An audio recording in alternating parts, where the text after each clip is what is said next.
For the past few years, Australia has been locked off, closed to the rest of the world. Fortress Australia.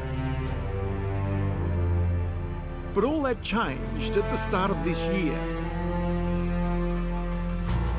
Our great nation rejoined the world. Families reunited, friends reconnected, tourists welcome. The message sent around the globe: Australia is open for business. But recent global tensions have reminded us the importance of old allies and the need to forge new opportunities to ensure a strong and prosperous nation.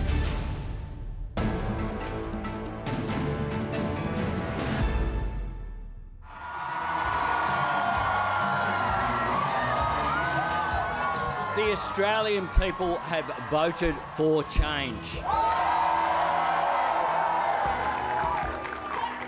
I am humbled by this victory, and I'm honoured to be given the opportunity to serve as the 31st Prime Minister of Australia. May 21st this year, a change of government for Australia. Labor swept the victory. Our new Prime Minister took his oath quicker than normal. International duty called. Why, in your heart, 2 days after you were elected as Prime Minister of Australia, that you went to the world to meet with leaders around the world? Why was that such an important thing to do? Well, it was a priority. It wasn't my choice of timing, of course. The election was May 21 and the Quad Leaders meeting was May 24.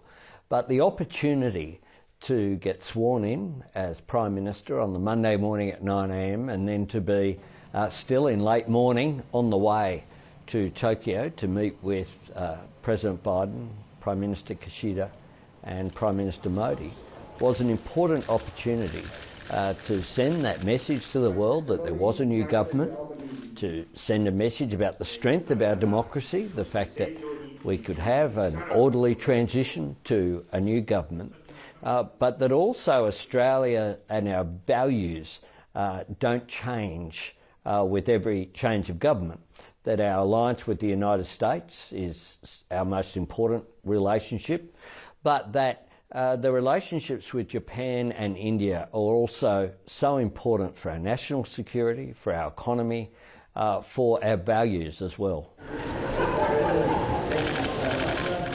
And so began the Albanese government's international agenda. As he travelled around the world, there was a consistent message from the new Australian leader. Australia would be built on its historic relationships while forging new diplomatic ties. There have certainly been no major mistakes, which you might expect from someone who's not operated at that level before with foreign leaders. So as you mentioned, his first trip was to Japan for the Quad meeting, where he immediately was in the deep end of international diplomacy, dealing with some of our most important partners, the United States, Japan and India, the largest economies in the world and most important nations in the world. These alliances are obviously the fabric on which Australia is made. Right now, Australia has a record trade surplus. We're sending more goods overseas than what we're bringing in. This gives enormous health at uncertain times to Australia's economy. That's because of our relationships with the world. Oh, absolutely, and it gives us great strength. We're an island continent, and we have to trade. We have to be part of the global economy. The United States is a much underestimated economic relationship, but of course Japan, Australia's played such a critical role in their post-war boom as well, supplying of raw materials and indeed Australia receiving manufactured goods from Japan. In terms of India, what we have is an economy to our north that will be the third largest in the world in coming years, an extraordinarily large population, a growing middle class, and a potential huge market for Australia. We're located in the fastest growing region of the world in human history. Now, for a long time, we saw as an island continent located where we are, the tyranny of distance as being a source of disadvantage. in this century, it's a source of odd advantage for Australia if we get it right. Our economic success has absolutely been built on our relationships with the world. We have about 45% of GDP in trade, really important, but also we've had foreign direct investment that has underpinned our iron ore sector, our resources sector more broadly, and just been really important to all of the growth that we've seen over a prolonged period of time in Australia. And of course, we are a migration nation. Before the pandemic, we had about 2 million temporary migrants here in Australia. We've welcomed millions over recent decades who've brought their talents, brought their skills, brought overseas experience to bear on our business community. So we absolutely cannot function without those strong links to the rest of the globe. Next came a trip to Indonesia, arguably Australia's most strategically important neighbour, to meet with President Joko Widodo. I was really pleased to see that Albanese's first bilateral foreign visit was to Jakarta. That's been a tradition of Australian Prime Ministers in recent years, and I think it's a really valuable one, and I'm glad that the new government stuck with that signal of the importance of Jakarta in our affairs. I think, if anything, I'd like to see much more of that from this government. Penny Wong, as Foreign Minister, has declared that Southeast Asia is going to be a greater priority for this government.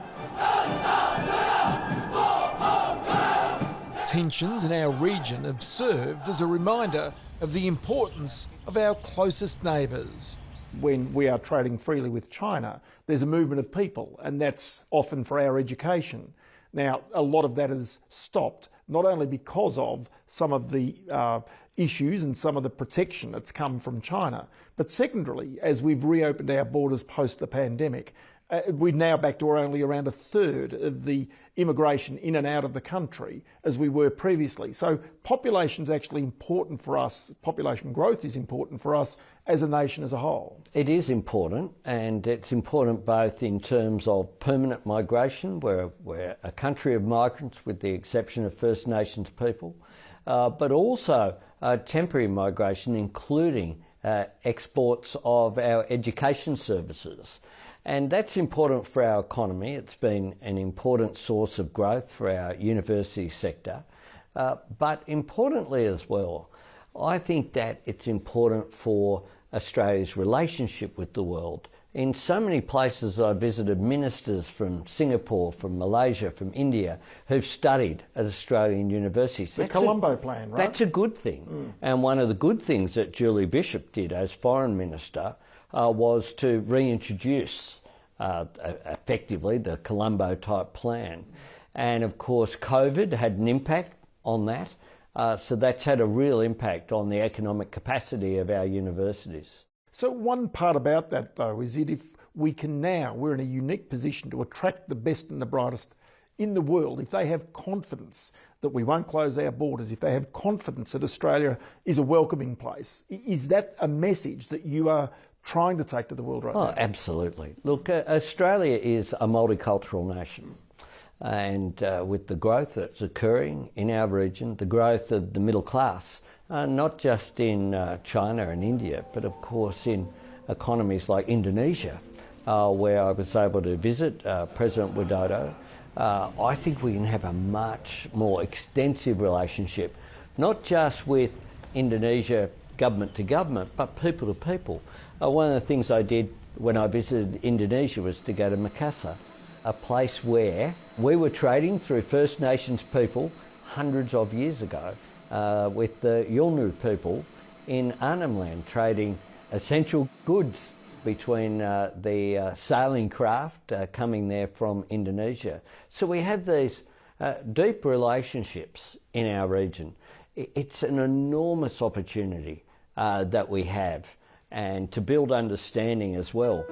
It was a patriotic moment for the Prime Minister. Hi, Prime Minister, how are you? Hey, going very well. The stopover to visit Australian Defence Force troops on his way to Madrid for the NATO summit. The role of our defence forces in peacetime and in conflict can never be underestimated in boosting our global reputation and our ties.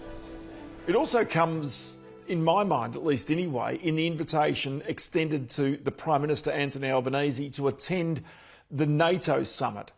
Now that was important because it underlines the military relationships that Australia has had with Europe over a very long time.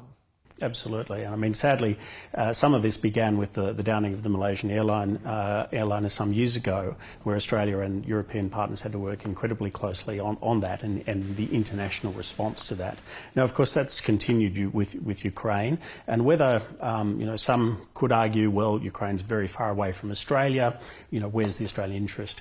The Australian interest is huge in this, not only in terms of defence of the sort of international norms that we all rely on every day, but also when it comes to the potential for a food crisis that will flow. If it's not directly to Australia, it will certainly be to partners and regions where Australia is affected. So, Australia has to respond as it is in an extremely robust way, and that's certainly been noticed in Europe and very much appreciated.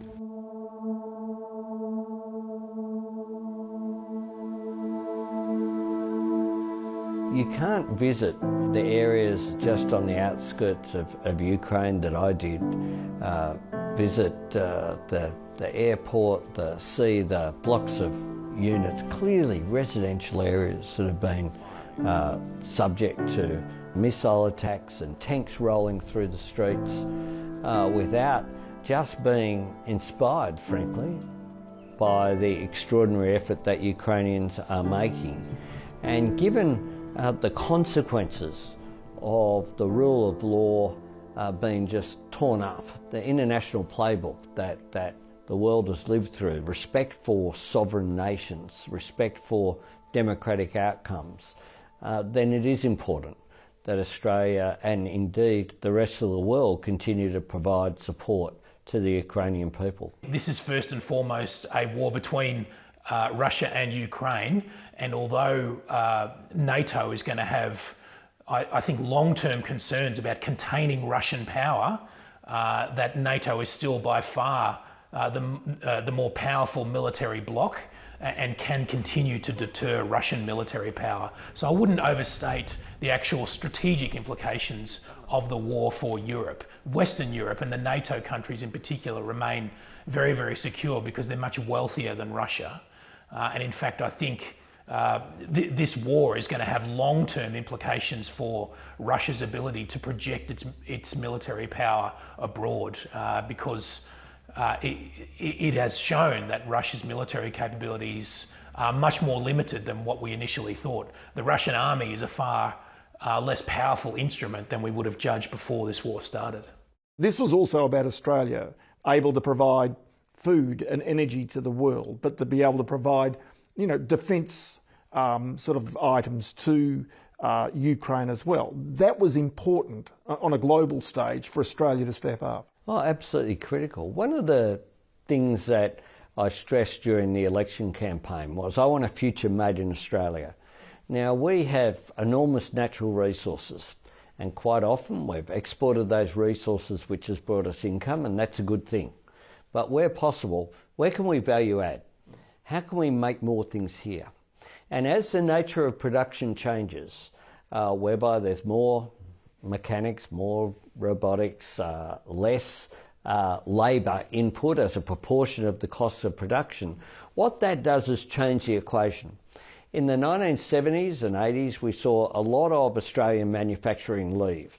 Australia, for cheaper labour costs, was the driver of that. Now, the equation's changed. We have a potential to be a renewable energy superpower for the world, to have cheap, clean energy powering manufacturing. And that presents us with an opportunity to make more things here. And we can do it. Now, the Bushmasters there, made in Bendigo, that's it, are an example of that. This is a much sought after piece of equipment that's saving lives in Ukraine. That is part of Australia's contribution to their effort. And of course, the people of Ukraine are fighting for the international rule of law to apply. We didn't think that there'd be another land war in Europe.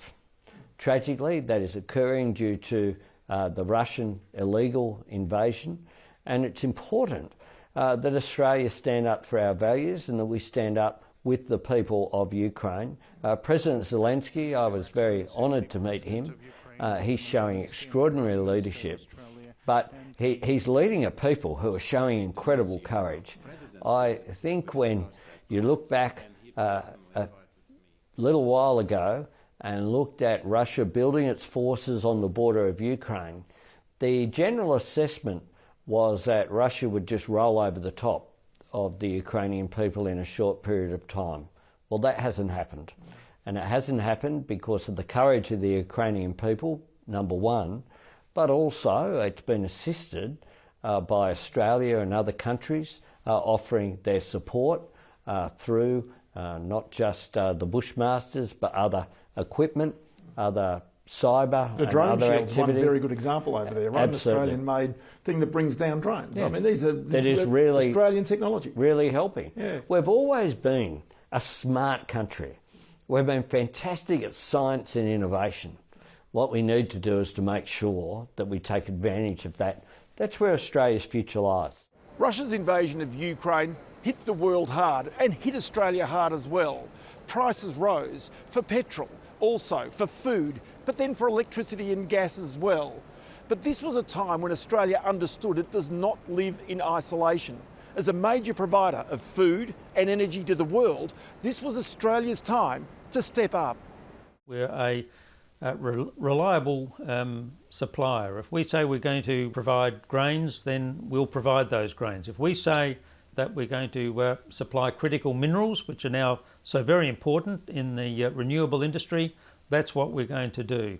America knows that we're a reliable supplier of all of these products.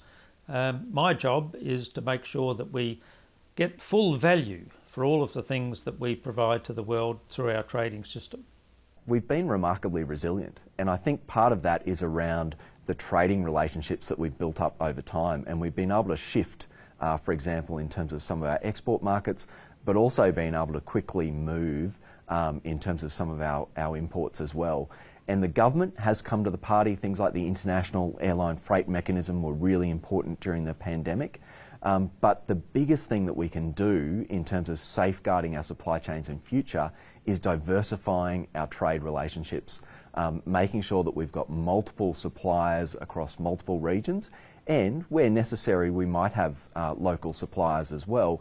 But there's also vulnerabilities in terms of that, and the International Monetary Fund has shown that in a lot of cases some of the intermediate inputs that are coming in most cases across the world generally are in home countries, and that presents its own challenges if you are looking at things like natural disasters and other kind of geographically concentrated disruptions to supply chains. So we've really got to diversify and globalise, just as we've done through many years in terms of our trading relationships.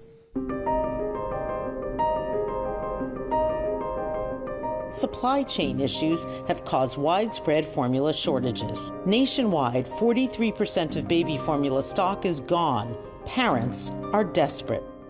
And Australia's reliable supply was heralded even by US President Joe Biden, as a health crisis in America caused an acute shortage of infant formula. A military-style mission to airlift formula from Australia to the US was created. I'm announcing plans for a third flight with Bubs Australia. And the CEO of Bubs, Christy Carr, is with us today, virtually today. This flight would bring 4.6 million bottles of infant formula and pave the way for up to 27.5 million total bottles of Bubs infant formula to be supplied to American families in the weeks ahead. We're very proud to be able to help out American families in this time of need. It's really a crisis unfolding over there with the shortage of infant formula. Once again, it underscored the level of cooperation and trade with our most strategic international partner.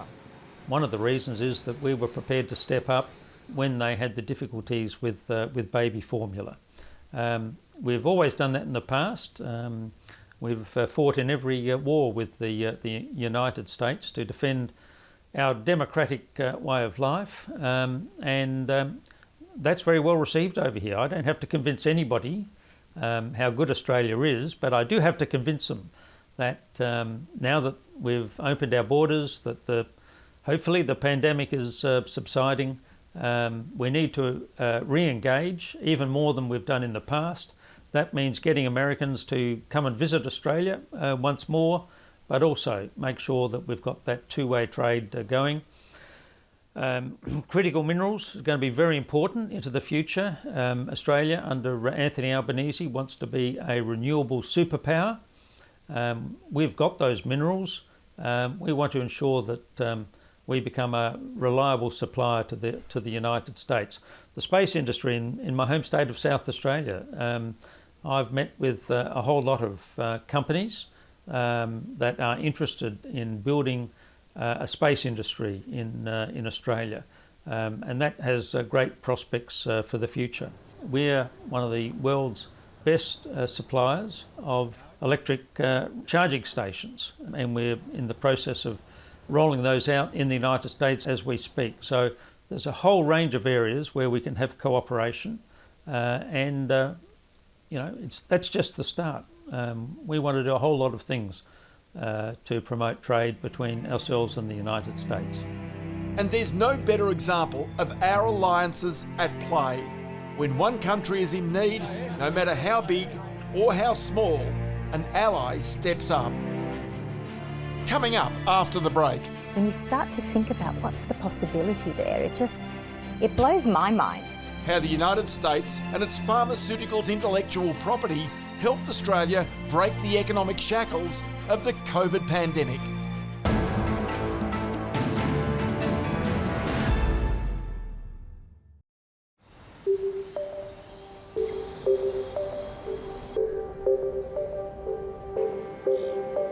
It wasn't that long ago that the Australian economy was shut down. Our way of life was at a standstill. Our national debt skyrocketed.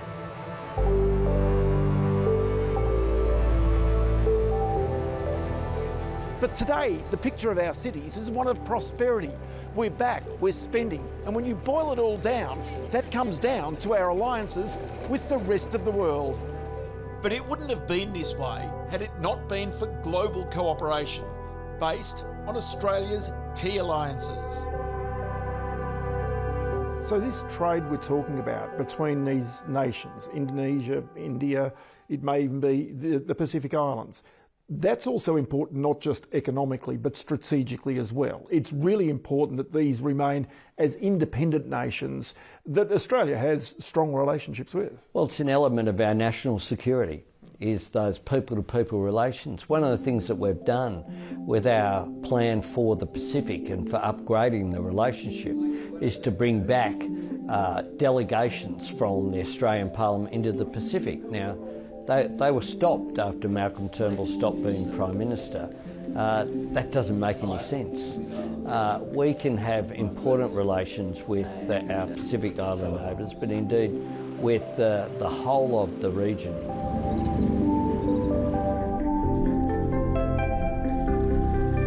In order to boost understanding, you need those relations. Now, whether they be political relationships, whether they be business relationships. When I travelled to Jakarta, I travelled with the head of the Business Council of Australia, Jennifer Westacott, the head of Telstra, the head of the Commonwealth Bank, serious players from the business community in Australia, and we had a Indonesian-Australian Business Association dinner attended by hundreds of people on very short notice. What that tells me is that there's a real appetite for strengthening the relationships which are there. And Australia in particular has, I think, a lot to offer the region. We have a stable political, legal environment. It's a great place to live. So for companies as well in the United States or from Europe that want to launch themselves into the region, Australia is a very good place to have a base. To have that input to our north, to our west and to our east. and that's a huge opportunity for them as well, but that will bring, of course, income and economic activity here to Australia.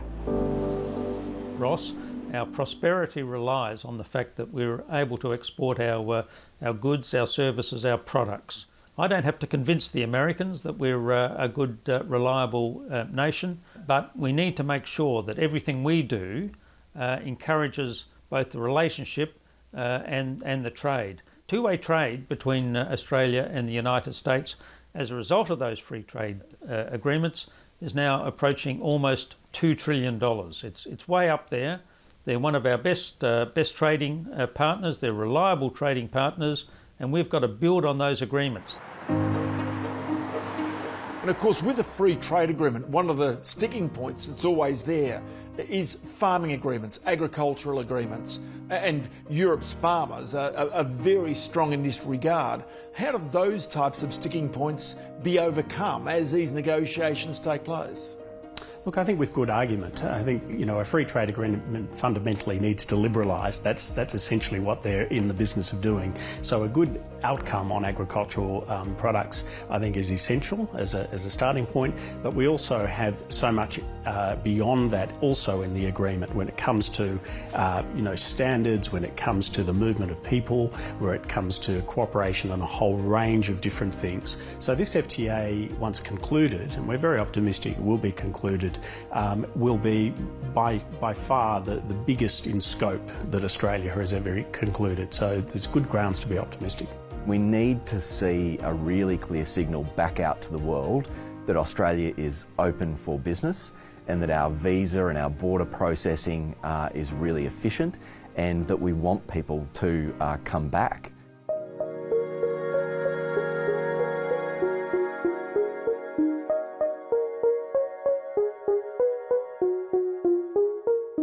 The global medical community rallied to find a solution to the COVID crisis. Vaccines were created in record time. Collaboration was everything. Nothing could have been achieved in the time frame that was achieved unless governments, industry, research, patients came together to be able to create this. So absolutely Pfizer was made a decision very early that we were going to bring every single resource available, whether that was financial or our deep capability in vaccine production and knowledge around discovering vaccines. For more than 20 years, Emeritus Research has played a key role in Australia's medical landscape, and it was instrumental in the research and development of the COVID vaccine. I think that there is a real desire on the part of people to feel that they're contributing. In a sense, it's the same type of thing that people talk about as the Anzac spirit or mateship, the sense that you're doing something yourself individually to help the community and the people around you. And I think that we did very well in terms of attracting public interest, and people could see the advantage to the community and also to themselves to enter into vaccine trials early. Initially, we were fairly protected from COVID, so it meant that we could do studies where we look at the antibody response without there being so much in the way of background COVID to confuse the issue. But people really responded primarily because driven by an altruistic desire to help each other. The development of the COVID-19 vaccine was truly remarkable. To bring a high-quality, safe and effective vaccine to populations around the globe within just 9 months is something that had never been done before. We had to do many things differently. We had to be agile. Without a solution, economies around the world would have foundered. A global collapse, even a depression, would almost have been inevitable. The estimated cost to the economy of the Sydney lockdown alone was $1 billion a week. No economy could withstand that for long. The pandemic required everyone to think differently and act differently to address an immediate and deep problem.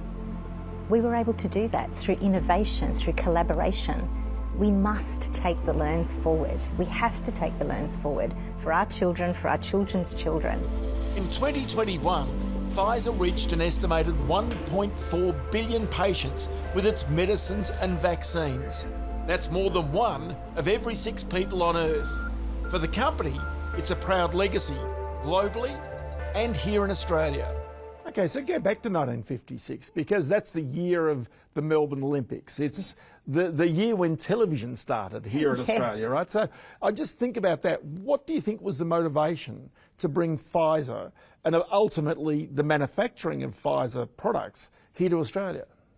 Well, I guess the relationship between the US and Australia has been incredibly deep and valued. In fact, when you think about the US, it is the largest specific country that contributes to foreign investment in this country, over $1 trillion in our history. So it is a really important sector that US organisations bringing the world to Australia's door, and that's really what you can see with Pfizer. So when we established in 1956, we started with 4 colleagues, and we have grown from there.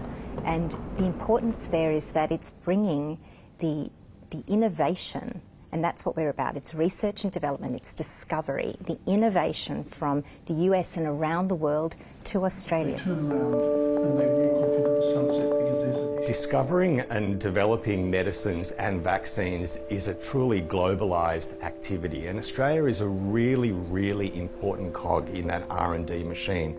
Whether we're talking about early discovery, so that's when you're searching for a potential new medicine, and we have on the ground in Australia research collaborations with, for example, the University of Queensland, where we're looking at a potential first-in-class cancer therapy.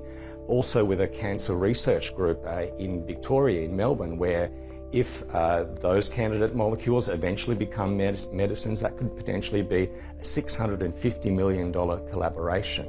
So that's on the discovery side. But then once we have a potential candidate molecule, when we look into clinical trials, globally we invest around $12 billion per year in R&D, including clinical trials. That includes many millions of dollars of investment right here in Australia. For example, in 2021, we had over 77 different clinical trials ongoing at research sites around the country, and in total, almost around 400 research centres like the one that we're in today. And that provides a really important benefit, both in terms of helping discover and develop new medicines, but also in terms of providing early access for potentially breakthrough and revolutionary medicines that otherwise Australian patients would have to wait many more years. In some ways, COVID has given Australians an opportunity to embrace and understand the role of medicines and vaccines as an investment in the health and prosperity of our nation, rather than a cost to bear. Okay, so you once told me that you thought that the mRNA vaccines, that these were perhaps one of the great sort of pharmaceutical breakthroughs of the past 100 years. The final piece of the puzzle was discovered and was implemented during the pandemic. Now, originally, mRNA was being studied for us with our partner with BioNTech was around flu vaccine. And in fact, flu was the area that people really thought a future pandemic, the challenges would lie. And so that's where we were operating in it. But it's research and development isn't only there, it's in the area of cancer. In other infectious diseases definitely, but in the area of cancer. And when you start to think about what's the possibility there, it blows my mind, I'll be really honest, around imagine having a vaccine that is targeted to your particular type of cancer. That will absolutely revolutionise cancer treatment, but the lives of cancer patients. That is personally very important to me. So the opportunity that this technology has will pay forward for generations. Australia is entering an era of personalised medicines, and for patients like Anita McGrath, a targeted therapy can potentially make a world of difference.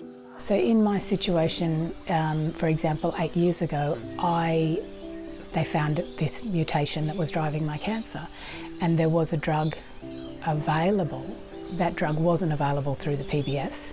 So I had to make a choice of whether to pay $7,500 a month myself to take this drug there was a very good chance it was going to work for me. It was never going to be a cure, but it's these targeted therapies switch off the mutation from making the cancer grow, and they prolong your life. Australia right now is undertaking an important healthcare policy review. The review will examine how we consider innovation plus access to medicines to make them available to patients in a more timely manner.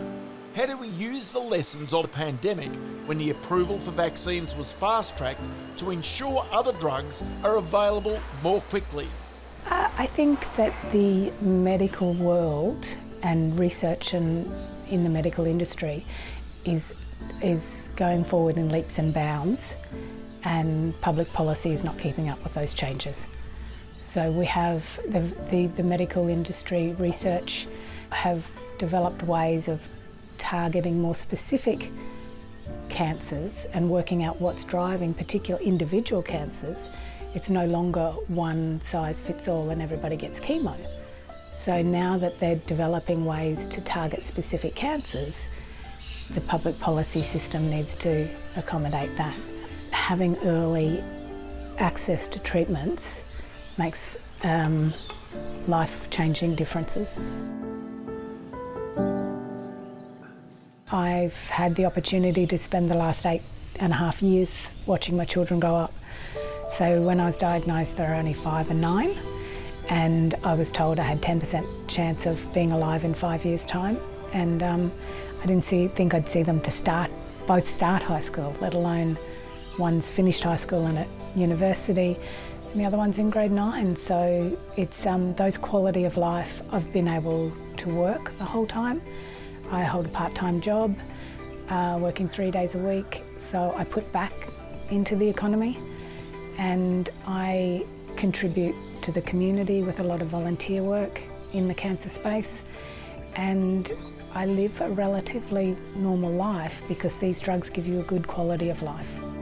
The Independent Health Technology Assessment Review will commence shortly and run until June 2023, with recommendations to be implemented by July 2024.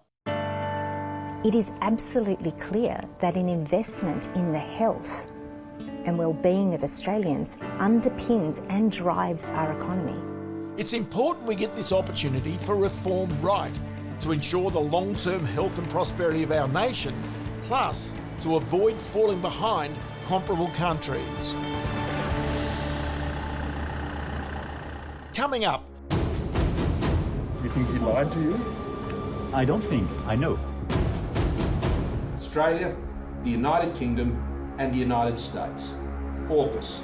New allegiances shape the future of our military arsenal, but at what cost?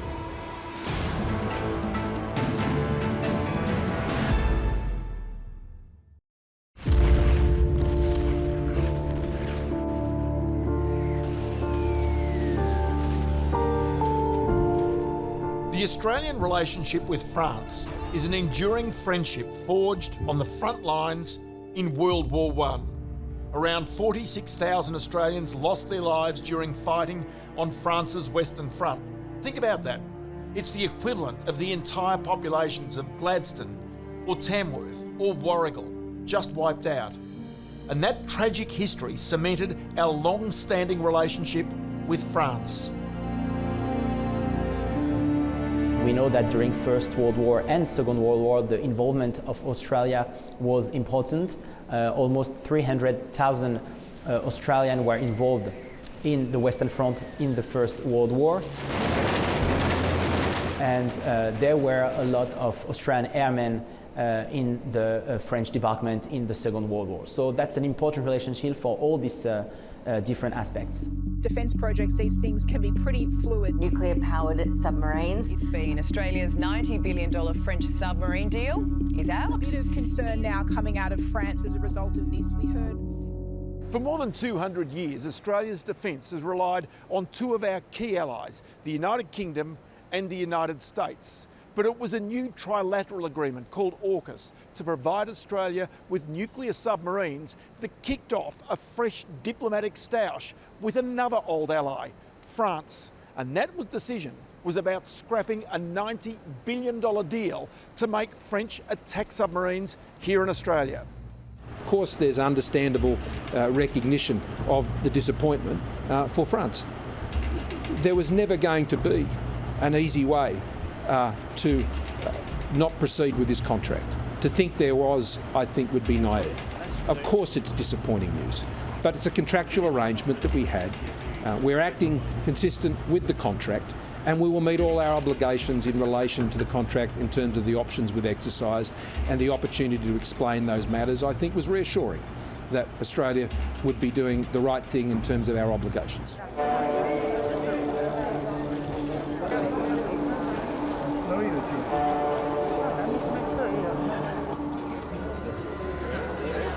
You think he lied to you? I don't think. I know. Our relationship with France, clearly, was in tatters. Thank you very much. So no wonder Anthony Albanese made one of his first diplomatic missions after becoming Prime Minister to France, hopefully to heal the rift.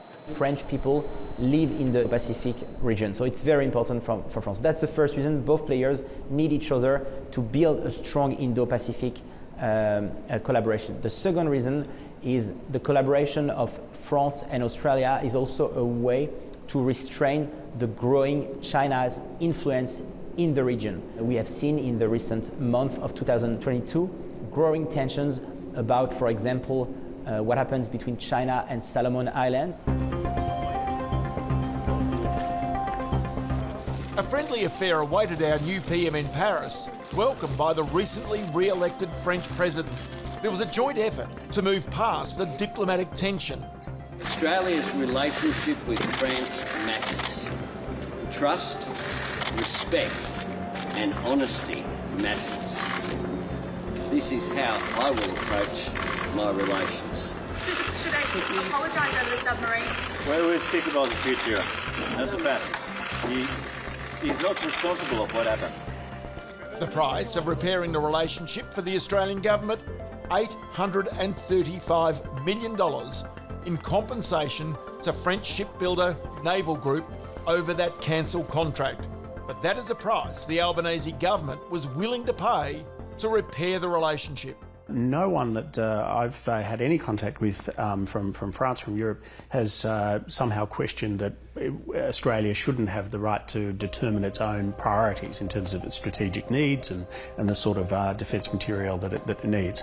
However, there is also a way to work with your partners and allies, and certainly France felt extremely sidelined and in a very unpleasant way. So it was a problem. But the problem has been rectified. The visit of the Prime Minister to Madrid and then on to Paris, where he was received extremely warmly by President Macron. I've just come back from Brussels, and there was noticeable relief, but also huge optimism. I mean, Europe wants to be working as closely as possible with Australia because they know, as we do here, that the big problems facing the global economy and global security require partners like Australia and Europe to be working as closely as possible together. And as Australia continues to prosper, we again look to France's capital. Paris will host the 2024 Olympic Games. And like most major hosts of the Games, it's hoping to use a sporting event to change the image of its capital city.